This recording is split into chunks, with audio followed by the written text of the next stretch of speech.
Como ustedes ven, el tema que nos han asignado, bueno, yo quería como empezar diciendo que este ejercicio, que lo han llamado escolar, a mí me disgusta un poco porque como que pone presente una relación desigual, como la relación de desigualdad inclusive está planteada desde el punto de vista de que uno está acá y ustedes allá, uno está como más elevado, acá elevado simplemente por el lugar donde le toca a uno sentarse. Y yo quiero hacer énfasis en que lo que vamos a hacer se sitúa en un terreno horizontal. Y eso tiene que ver un poco con la manera de comprender el papel, la función, el rol que nos toca desempeñar algunos de nosotros, que estamos insertos en el mundo que llaman académico, intelectual, etcétera, que entre otras cosas para muchos lo plantean engolosinándose con esas expresiones, es decir, asumiendo eso como muy presuntuosamente, ¿no? Como si fueran unas personas de otro linaje, de otra familia.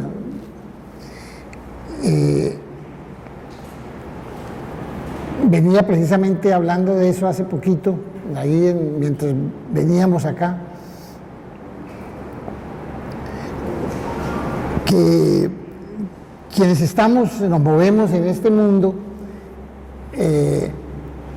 somos otros más, unos actores adicionales a los que existen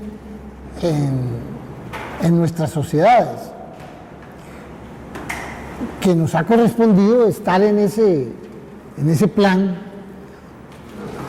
el plan del mundo intelectual o académico, como quieran llamarlo, pero que no es que tenga un papel o una función preeminente o superior o de depositarios de una supuesta verdad o clarividencia, no, nada de eso. Somos unos actores más que en este mundo en que nos ha correspondido, pues trabajamos a partir de allí y tenemos unas cosas que a partir de muchas lecturas y experiencias, etcétera,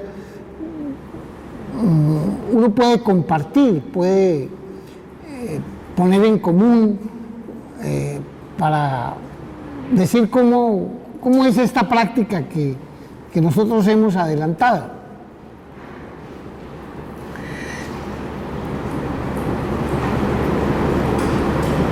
Y si uno sitúa esto frente al sistema de organización capitalista, frente al sistema capitalista, dentro de ese mundo en que nos movemos, hay todo tipo de posiciones, todo tipo de alternativas de entendimiento de la realidad. Nosotros hemos asumido una de esas muchas posiciones posibles, que es una posición que controvierte, que de alguna manera se coloca en posición de ruptura frente al sistema, sin que eso suponga que uno desdeñe las otras posiciones. Esas otras posiciones existen, continuarán existiendo. Es más, de alguna manera, si se pudiera llamar así, son funcionales al funcionamiento, a la organización, al desarrollo del sistema. La posición nuestra, antes que funcional, es una posición crítica. Crítica en el sentido mayor de la expresión. Ustedes que seguramente están familiarizados con algunos trabajos, textos, ensayos, recordarán que el trabajo de muchos de quienes se han colocado frente a la realidad del sistema capitalista buscan es criticar en el sentido de romper, de no compartir, de oponerse en el terreno del discurso, en el terreno de la expresión propia del mundo intelectual, criticar las realidades del sistema capitalista. No es por colocarnos en comparación con eso, pero si ustedes recordarán textos clásicos del marxismo, de la obra de Marx, se consideran como una contribución a la crítica, es decir, un aporte a la crítica de discursos, de elaboraciones teóricas hechas a partir del sistema capitalista y que son funcionales al sistema capitalista. Recuerden ustedes que si nosotros pensamos, por ejemplo, en la obra cumbre de Marx, de El Capital está planteado como una crítica de la economía política.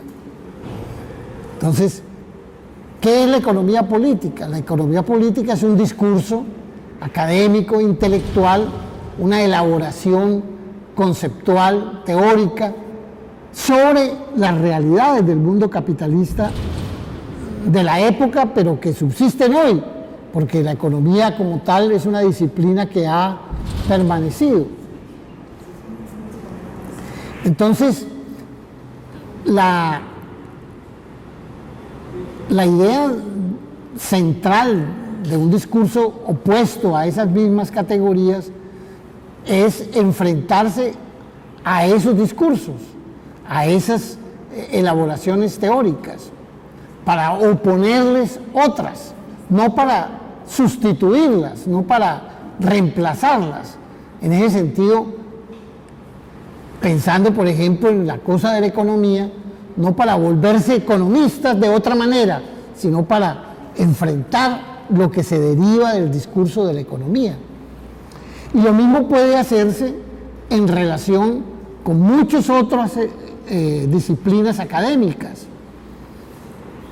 El derecho, la teoría del Estado, que llaman ahora ciencia política, la historia, la antropología, la sociología, la filosofía, etc. Todas las disciplinas llamadas sociales o humanas que vuelven elementos, realidades de la sociedad capitalista en sus objetos de reflexión.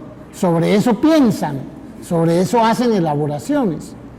Y justamente el trabajo de una cierta intelectualidad es oponerse a ellas, ser críticas de ellas. Y en ese sentido, uno está como uniéndose a un conjunto de prácticas que existen en la sociedad que se oponen a esas categorías y a esas estructuras del sistema capitalista desde distintas dimensiones. Hay unas personas que se oponen en el mundo práctico, en el mundo de la organización, en el mundo de las luchas concretas, de los sectores sociales, etc.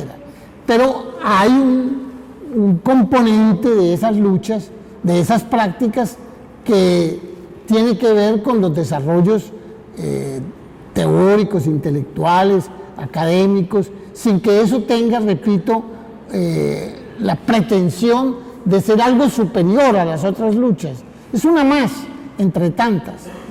Y de lo que se trata es de compartir esas críticas que están hechas desde distintas perspectivas, entendiéndolas que todas están, digamos, en el mismo campo de oposición, de ruptura, de subversión.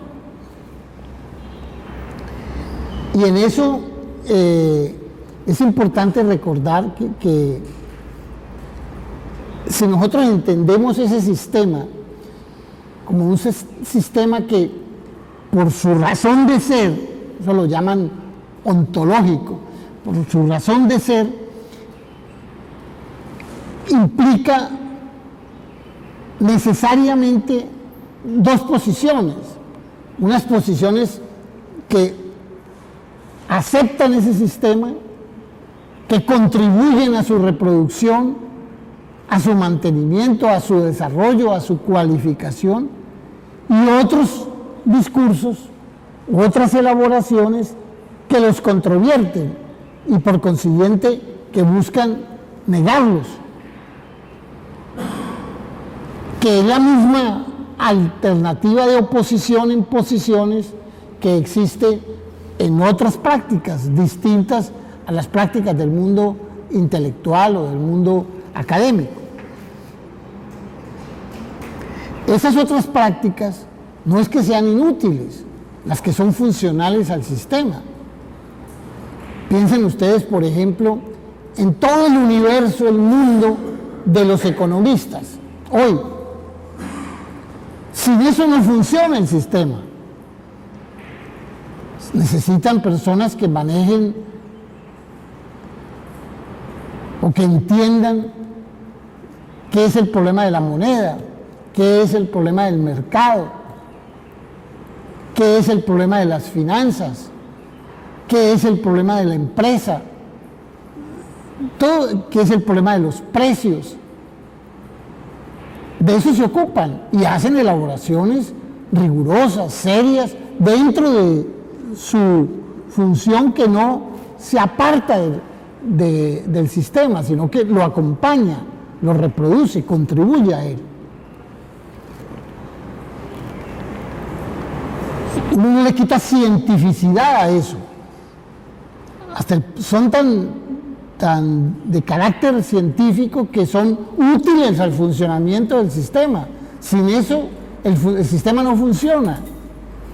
Y lo mismo si yo pienso en las elaboraciones jurídicas o políticas sobre el Estado, o si pienso en el entendimiento de la historia, etcétera, o en el análisis sociológico. Son útiles para el sistema y son rigurosas dentro de lo que hace. En ese sentido, yo no las puedo desdeñar, lo que puedo es enfrentarlas críticamente.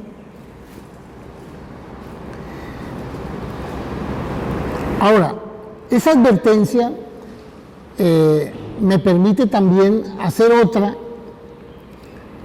que es muy necesaria para lo que a lo largo de la mañana vamos a conversar, y es que nosotros poco pensamos en nuestra realidad como unidades antropológicas, como humanos. Simplemente aceptamos que somos, que existimos, que somos una especie rara ahí dentro de la zoología, y que como tales funcionamos, actuamos. Pero olvidamos, y en eso ya empieza uno a marcar algunas diferencias, que eso que somos, o que creemos que somos, no es simplemente un saco de carnitas y huesitos, como dice el que sabemos, sino que tenemos un contenido como unidades antropológicas, como humanos,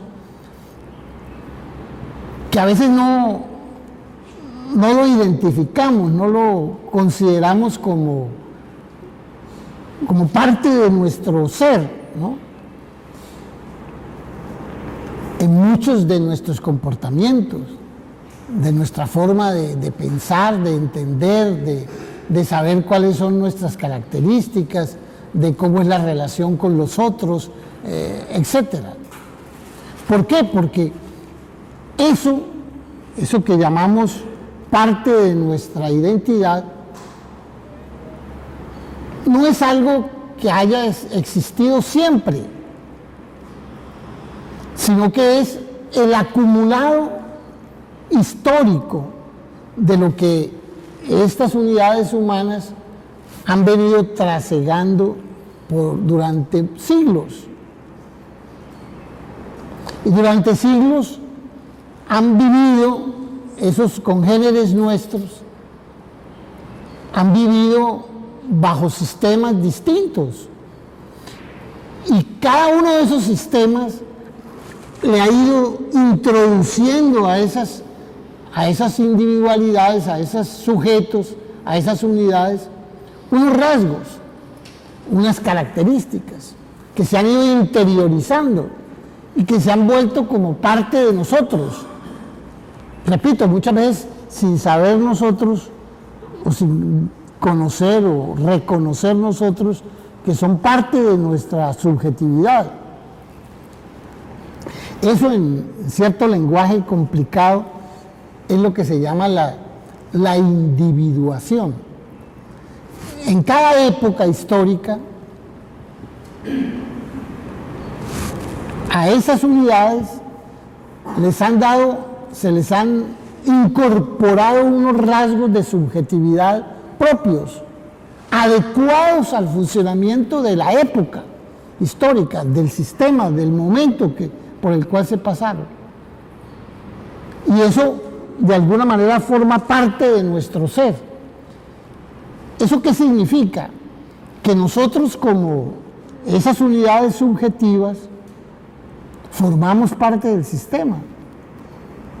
Nosotros somos parte del sistema. Lo que pasa es que en medio de eso, que rige en nosotros, está en nosotros, nos atrevemos a salirnos de allí, a romper con eso, difícilmente porque eso pesa mucho en nuestro accionar, en nuestro funcionamiento. Nosotros, en nuestros comportamientos, en nuestras prácticas individuales, familiares, grupales, sociales, etc., tenemos unos comportamientos, realizamos unas acciones, somos sujetos de prácticas determinadas, y en todos esos comportamientos, esas acciones y esas prácticas están las características de una forma de subjetividad que es derivada del mismo sistema en el cual estamos y contra el cual podemos estar. Y no solamente de este sistema, sino que son cosas que provienen de atrás, del acumulado histórico. Esto es como una sumatoria de formas de subjetivación, de individuación que se han ido añadiendo, ¿no? Ahora, un poco más adelante, al hacer contrastes históricos, uno puede determinar cómo eran los sujetos o las subjetividades en otros momentos, y cómo lo son hoy. Y eso es importante advertirlo porque nosotros creemos que esos rasgos de subjetividad son como rasgos naturales, como todos lo tienen, todos los tienen, y muchas veces nadie los discute, son obvios, los tenemos que aceptar, son naturales, y no son ni tan obvios ni tan naturales. Esos rasgos que tenemos, que son parte de nuestra individualidad, contribuyen o sirven, son útiles al funcionamiento del sistema. En ese sentido, nosotros somos actores del propio sistema. Así, repito, en determinados momentos, con distintos alcances, queramos romper con el sistema. Pero ahí aparece ya una primera contradicción, una primera dificultad. ¿Cómo, siendo parte del sistema, siendo unas individualidades definidas, establecidas por el sistema, podemos romper o aspirar a romper con el sistema? Tenemos que romper con mucho de lo de nosotros mismos. Y eso no es un problema de deliberación voluntaria, de decir, sí, yo voy a romper con esto o aquello o lo demás. No, yo ya tengo eso y tengo que luchar contra eso que está en mi individualidad, pensando en que puede haber otra forma de individuación que cambiará esos contenidos, pero yo lo hago desde los que tengo actualmente. Ahí hay ya una tensión entre eso. Y esas son las dificultades que se tienen en las prácticas individuales y sociales, que son llevadas a cabo por individuos, por personas, por sujetos que comparten, entre comillas, aun cuando no lo crean o aun cuando digan no creerlo o no estar de acuerdo, comparten elementos del sistema, porque la individuación está hecha para eso. Esto tiene mucho que ver, por ejemplo, con ciertos rasgos que nos parecen obvios y que los defendemos a capa y espada. La libertad, la igualdad, la fraternidad, las expresiones de la Revolución Francesa, que antes de la Revolución Francesa no regían plenamente, o no regían, pero que a partir de ese momento se incorporaron a esa individualidad. Y esos rasgos son necesarios para el funcionamiento del sistema. El predicarse como hombres libres, iguales, fraternos, etcétera. Un poco más adelante vamos a ver cómo uno de los fenómenos que produce la sociedad, las sociedades o los tipos de sociedades o las formas de organización de la sociedad, es que construyen unas que vamos a llamar aquí, seguramente en el texto que por ahí distribuimos está, unas abstracciones, es decir, unas categorías que surgen de la sociedad y que no son categorías inventadas, pensadas, imaginadas, creadas por unos genios de las elaboraciones conceptuales, sino que son, más que esas elaboraciones, realidades construidas por las acciones, por las prácticas sociales, en las cuales estamos nosotros mismos. Más adelante podemos poner ejemplos de eso para visualizar un poco qué es eso de esas abstracciones reales, de esas categorías reales propias de la sociedad, que nosotros mismos, con nuestra acción, con nuestras prácticas, creamos y contribuimos a que permanezcan, a que subsistan.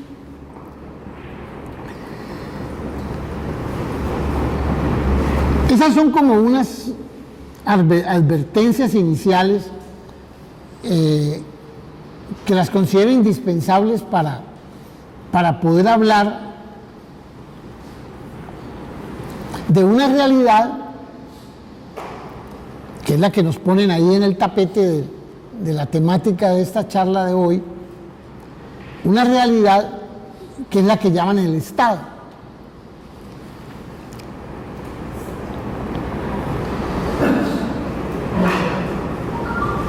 Los economistas, ¿qué tienen ante sí? Otra realidad: las mercancías, el dinero, el mercado, los precios. Nosotros tenemos otra, si nos plantean esta, la realidad que llaman Estado.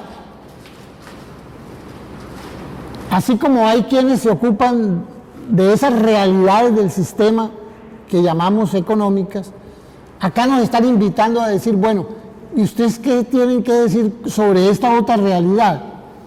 Sobre la realidad que llaman Estado. Y sobre los que tienen que decir sobre la forma de entender esa realidad que tienen otros. ¿Cómo aportamos o contribuimos a la crítica de eso?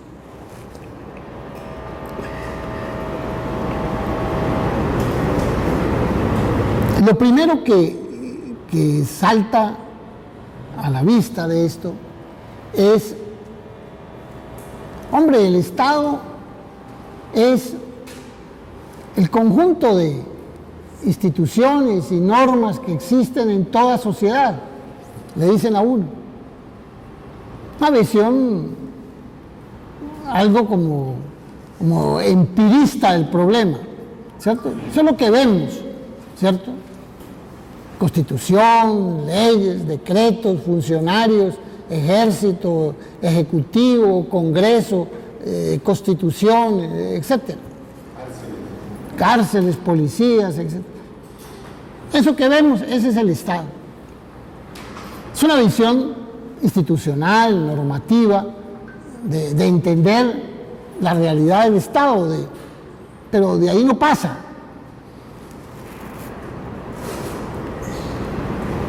El problema es encarar esa realidad como parte del sistema capitalista, como es un elemento consustancial a la existencia del sistema de organización capitalista, cómo pertenece a él esa dimensión. Y para eso obviamente hay que plantearse eso en términos teóricos, en términos teórico-políticos, y cómo oponerse a esas visiones muy empiristas de que simplemente es lo que vemos. Los economistas, ¿qué hacen? Yo veo unas mercancías circulando, sé que hay muchas, sé que alguien las produce, que otros las compran, que tienen unos precios, que hay unas leyes que regulan eso. Eso es lo que hacen los economistas normalmente. No va más allá. No discuten la mercancía, ni el precio, ni la moneda, qué significa, etc. Acá también nosotros nos podíamos quedar ahí. ¿Qué es lo que hacen normalmente los juristas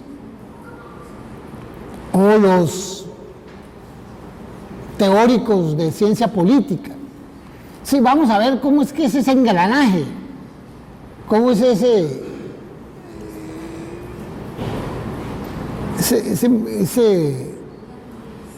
diseño de instituciones y normas, cómo es de complejo, cómo se relacionan unas cosas con otras y qué tenemos que ver con nosotros, y hacen sobre eso libros, tratados, etc. Cuando las personas estudian eso en las carreras y estudian derecho o estudian ciencia política o estudian otras carreras y les dicen no, ustedes tienen que estudiar las instituciones, les echan ese cuento, ¿cierto? Y le hacen una descripción pormenorizada, a veces bien organizada, del funcionamiento de eso.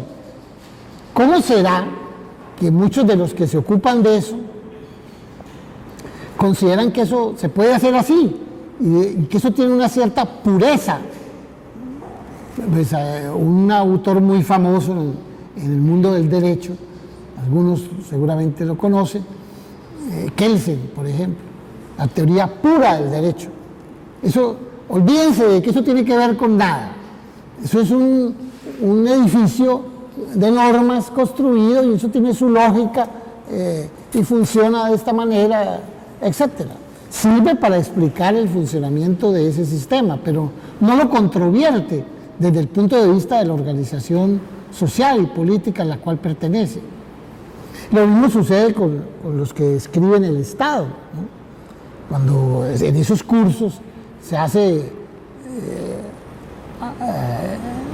se plantean asignaturas sobre el Estado, pues les cuentan eso, que el Estado está en un territorio, que hay una población, que hay unas autoridades, que hay una constitución, que hay unas ramas, que hay un equilibrio entre las ramas, que hay un sistema electoral, todo eso con todos los detalles. Eso lo estudian los abogados, los politólogos, etc. Ahora, insisto, las cuestiones que estoy diciendo y que voy a continuar diciendo son relativamente heterodoxas frente a eso, pero sin pretender ser dogmáticas. Es decir, no es que lo que digamos o podamos decir es lo que es y nada más, que esa es la verdad revelada, ¿no? Pero es una forma distinta de acercarse a eso.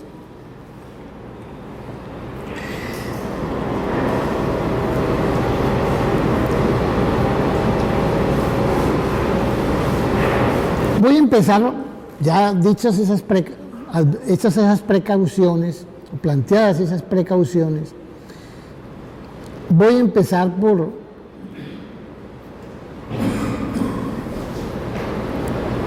advertir que a lo largo de esto que vamos a conversar,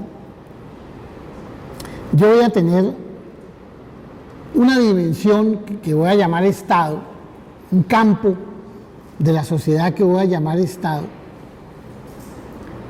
que tiene continuidad, que permanece y que tiene una historia. Yo no me estoy refiriendo al Estado en general, me estoy refiriendo al Estado de las sociedades a las cuales pertenecemos, a las sociedades capitalistas. La cosa tiene unos siglos, pero no es una cosa que es válida para siempre hacia atrás, ni mucho menos hacia el futuro. Es esa dimensión que permanece y que uno identifica como el funcionamiento del mundo político, el Estado, llamémoslo así, el mundo político, el Estado. Ahora, vamos a plantear que ese mundo político, esa dimensión estatal, a pesar de que permanece, de que perdura a lo largo de la historia, desde que se puede hablar de que eso surgió, no ha sido idéntico ese mundo, esa dimensión. Ha tenido cambios, ha tenido transformaciones, ha pasado por reestructuraciones. ¿Por qué? Porque la vida del sistema en el cual está metido el Estado ha cambiado. Y en correspondencia con esos cambios, esa dimensión política, esa dimensión estatal ha tenido transformaciones, ha tenido cambios. Entonces, por eso vamos a hablar en determinado momento de épocas, de fases históricas que ha tenido el Estado, la dimensión estatal, sin que el Estado desaparezca, pero se ha vestido de distintas maneras, ¿no? Ha tenido formas de presentación histórica diversas, lo han diferenciado radicalmente y que uno podría hacer cortes, ¿no? Obviamente toda esa idea de cortes, de épocas, de fases, tiene problemas, porque es como plantearse eso en términos lineales, como una secuencia, ¿no? Y no se trata de eso, ¿no? Esto es, digamos, algo forzando un poco la realidad en aras de una explicación, pero eso no es tan categórico, que aquí se llegó a tal cosa, después lo otro, después lo de más allá, es decir, como si fuera un continuum, como una línea que va pasando y que los momentos se cortan y siguen otros. No, ahí hay un problema de comunicación entre esas épocas, comunicación en rasgos, en características, etc. A mí me gusta hacer alusión a términos o a conceptos que le ilustran a uno por qué no hay ruptura plena, ¿no? Hay cosas nuevas, redefinidas en una época, pero que conservan cosas de las otras, que arrastran cosas de las otras y las definen de acuerdo con las exigencias de una nueva época. Fíjense ustedes que en España, por ejemplo, todavía se habla de monarquía o se habla de cortes, el parlamento de allá, la asamblea, se llaman las cortes, que son vocablos, expresiones que no son de la modernidad, son de la época del Estado absolutista. Pero esas expresiones y esas instituciones han conservado esas denominaciones aun cuando ya no tienen ese carácter de antes, ¿no? Y muchas cosas, ¿no? Entonces, hay que saber aceptar que hay épocas, pero que esas épocas no son tajadas de un salchichón, digámoslo así, de que un pedazo y otro pedazo es distinto, y que puede haber unos cortes definitivos. Ahora, hay otra expresión que está ahí en lo que nos propone, que es régimen político. Entonces a uno le dicen, en esa dimensión política, en esa dimensión estatal, funciona un régimen político. Y ahí viene un poco, más adelante lo vamos a tratar de explicar, cuáles son los elementos del régimen político, que son una manera particular, específica, de cómo están organizados, no he entrado en esa categoría, los aparatos, las instituciones, la normatividad de esa dimensión política. Entonces, ustedes han oído hablar que les dicen hay un régimen presidencial, hay un régimen de monarquía constitucional, hay un régimen parlamentario, bueno, todas esas grandes denominaciones que son construidas simplemente a partir de las estructuras normativas e institucionales, también alejadas de la realidad del sistema capitalista. Eso no es simplemente un rompecabezas, ¿cierto? Yo organizo esas piecitas de esta manera o de esta otra, y eso me da modelos distintos. Pero hay que hacer referencia a eso. Y hay una cuarta dimensión de eso, que está ya más próxima a nuestra cotidianidad, que son los gobiernos.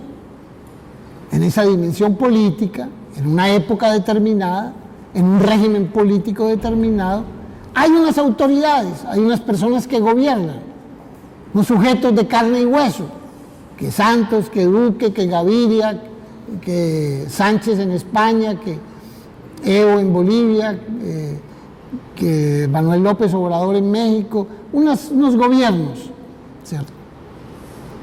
Entonces, es importante tener presente esas distintas dimensiones del análisis y no confundirlas, porque son dimensiones distintas. Una cosa es ver los gobiernos, otra es los regímenes, otra la época por la cual pasa el Estado, y otra cosa entender la dimensión política de estas sociedades, el Estado en estas sociedades. Son dimensiones distintas, seguramente articuladas, no se separan, se entrecruzan, pero es importante saber que son dimensiones de análisis distintas, especialmente cuando uno entra a considerar cuestiones concretas, políticas concretas. En ese sentido, aquí vamos a utilizar mucho la expresión de que hay una cierta hibridez. Las cosas no son homogéneas, son heterogéneas, son híbridas, es decir, se combinan unas con otras, ¿no?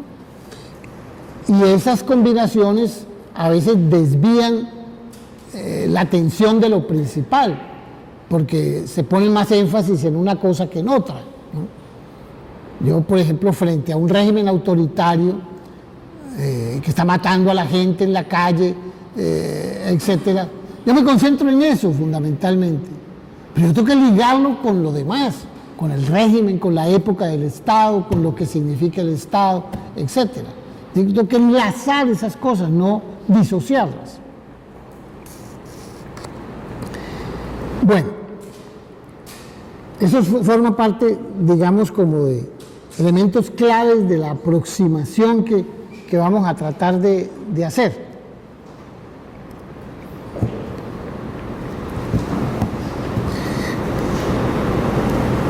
Bueno, ahora, a partir de allí yo quiero insistir en que esa dimensión estatal no es algo superior, no es algo que esté por encima de todo, que es como un campo inaccesible que yo tengo que respetar. También tengo que tener en cuenta que esa dimensión no es ahistórica. Cuando digo eso es, para ponerlo en positivo, que esa dimensión es histórica. Es decir, que no es algo, no es una realidad natural, permanente, sino que está ligado a la historia de las sociedades humanas. Es una construcción histórica. Como construcción histórica yo le quito la idea de que eso es perenne, de que eso va a permanecer siempre, de que yo no lo puedo discutir porque yo no me puedo deshacer de eso. Recuerden ustedes que un latinajo que usan diciendo que el hombre es un animal político, son politicón, dicen, ¿no? Para decir que es esencial a las sociedades que exista esa dimensión política, en el sentido del Estado, de la dimensión estatal de que estamos hablando. Que yo no me puedo deshacer de eso, que de hecho es un yugo que ahí tengo y que yo no me lo puedo quitar, que me acompaña siempre, que me acompañará siempre. Por consiguiente, ¿para qué se pone usted a controvertirlo, a criticarlo? No, trate de pintarlo, de cambiarle su estructura, diseñarlo distinto, pero de él no se va a poder deshacer porque esa es una realidad que se le impone, que es natural, es decir, es quitarle el carácter histórico. Y aquí vamos a insistir en el carácter histórico del Estado, es decir, de que eso es algo, es un poco, la expresión no es muy afortunada, algo como circunstancial de la historia. La historia ha conducido a esa dimensión. Ya dije que el Estado no son sus aparatos, no son sus instituciones, no son sus normas, no son sus gobernantes. Sí, ellos forman parte de la dimensión política, pero la dimensión política es más que eso. Es más que eso. Esos son eslabones, elementos de esa dimensión. Forman parte de esa dimensión.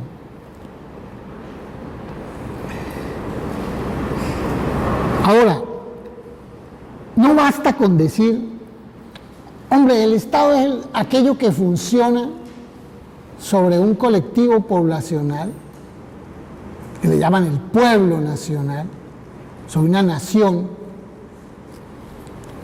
que está asentada en un territorio, en un lugar físico, geográfico, y que tiene un sistema una estructura de autoridad a los abogados y a todo lo que les enseña. ¿Qué es el Estado? 3 elementos básicos: pueblo, territorio y autoridades. Punto. Hasta ahí llegar.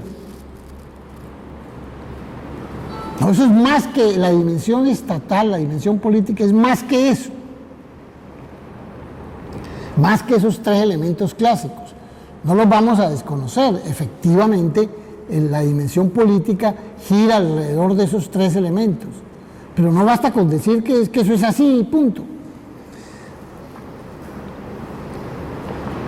Esto para decir que,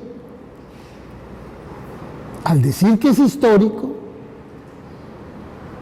es porque está asociada esa dimensión política, ese Estado, a la organización del sistema capitalista, a lo que llaman la modernidad. La palabra modernidad tiene el problema de que se vuelve como algo que tiene encanto, ¿no es cierto? Yo entro en la modernidad, yo como que progreso, como que eso es bondadoso, ¿cierto?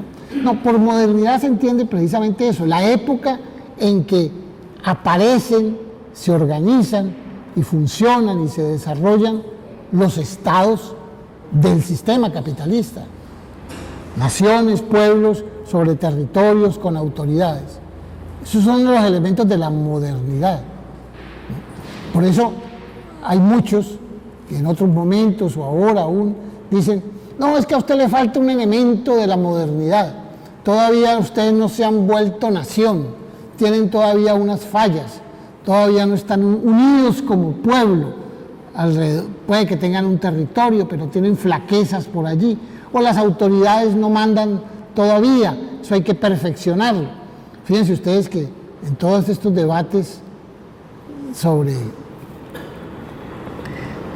el movimiento subversivo y el acuerdo, etcétera, dicen, no, es que el Estado es imperfecto, el Estado todavía no ha llegado a la plenitud de lo que es sus autoridades, lo que son sus autoridades, porque no está en toda parte, porque no tiene el monopolio de la violencia, por todos esos elementos, porque no está en todo el territorio, porque hay mucha población que no se siente vinculada a esa dimensión política. Entonces, nos falta modernidad, tenemos que alcanzar eso, tenemos que perfeccionarlo. Ahora, cuando uno dice que esto es una dimensión histórica del capitalismo, hay que tener en cuenta que esa historia, como la canción venezolana, no tiene fechas ni qué en el calendario, ¿no? ¿Cómo es que es la de Simón? Eso. Es decir, esto no se le puede poner que fue aquí donde empezó de esta manera, etc. Un poco los tradicionales libros de historia apelan a eso, ¿no? Entonces, toman fechas para periodizar, para establecer momentos. Que la toma de Constantinopla por los turcos, ¡pum! Ahí empezó una cosa. ¿Qué tal otra cosa? Ahí. No, esto no tiene fechas. Seguramente tiene un ambiente histórico amplio, que en el caso del capitalismo es un ambiente histórico prolongado. No son 10 años, 20, son siglos. Y la construcción del sistema de organización capitalista no fue por un acto de prestidigitación, de magia, de un golpe, abracadabra, y ya, quedamos con otra cosa. No, es un proceso complejo, de siglos. Eso se arrastra de siglo IX, X, XI, hasta el siglo XVII, XVIII, etc. Y no es una cosa, no es un fenómeno, como histórico que es, que sea absolutamente plano, universal, en todo el planeta. No, es una cosa que ha ido avanzando y se ha ido organizando en distintos espacios geográficos, con distintos antecedentes. Una cosa son los estados del mundo capitalista en la Europa continental. Me estoy refiriendo de España hasta los países nórdicos, incluyendo Gran Bretaña. Pero otra cosa es el estado con rasgos comunes a eso que se dieron estos países de este continente americano, o lo que sucedió en el África, o lo que sucedió en el Asia. Justamente muchos de los trabajos contemporáneos es no seguir ligados a un discurso muy europeizante, es decir, que todo como que arranca de allí y todo gira alrededor de esa construcción. Obviamente para nosotros, que estamos en esa órbita, eso es lo que tenemos más cercano, pero vayan a hablar de esto a Camboya, o a la India, o a Vietnam, o a la China, o a los mismos países que estuvieron en el Oriente. No, hay unos antecedentes diferentes, históricos. Por eso decíamos al principio que esto juega como una articulación, como una amalgama, como un ensamblaje. Y por eso los rasgos de cada sociedad capitalista y de sus estados son distintos, pero tienen seguramente unos elementos comunes.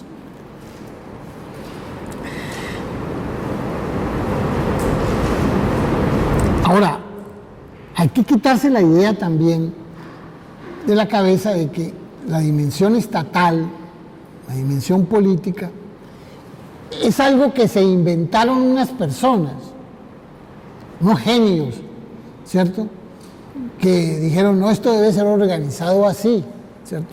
Entonces viene toda la carreta de los autores clásicos.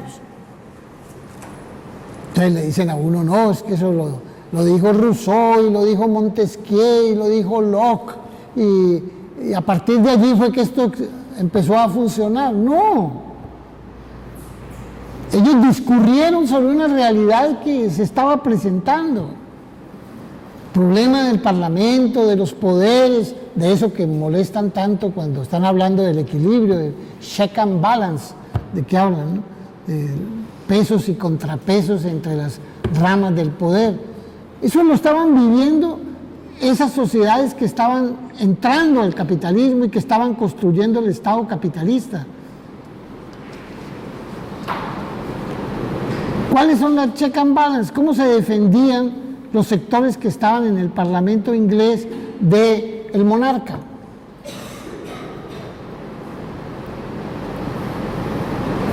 Los poderes, el equilibrio es, no me molesten, esto tiene que ser así. Todas esas palabras que aún se usan, lo que llaman los aforados, los que tienen fuero, los que no pueden ser penados por cualquier juez, vienen de allá. Esos que estaban ahí decían, bueno, no, esto tiene que ser protegido, usted no puede ser juzgado por cualquiera. ¿Cierto? Acuérdense ustedes toda la jerga que aprendimos en su época entre base y superestructura. ¿Se acuerdan? Entonces le decían a uno, la base es la economía y la superestructura es el Estado, el derecho, las formas culturales, ideológicas, etc. Y eso que está arriba depende de lo que está abajo. Lo que está abajo determina los contenidos de lo que está en la superestructura. Es el modelo que durante mucho tiempo funcionamos. Hubo que hacer mucho trabajo crítico sobre eso para recuperar el concepto de totalidad, ¿no? Y ver un poco que en los elementos, por ejemplo, que llaman económicos, no son solamente elementos económicos, ahí están presentes y sin ellos no se explicaría el funcionamiento de la economía, y son elementos que son jurídicos, políticos, de otros mundos, ¿cierto?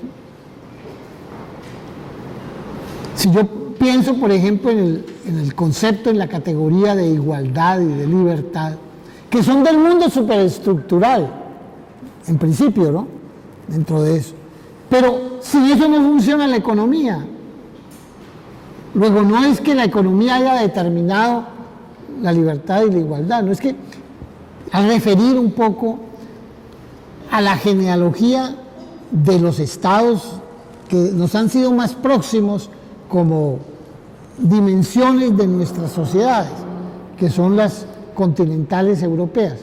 Entonces, pasemos al refrigerio y seguimos.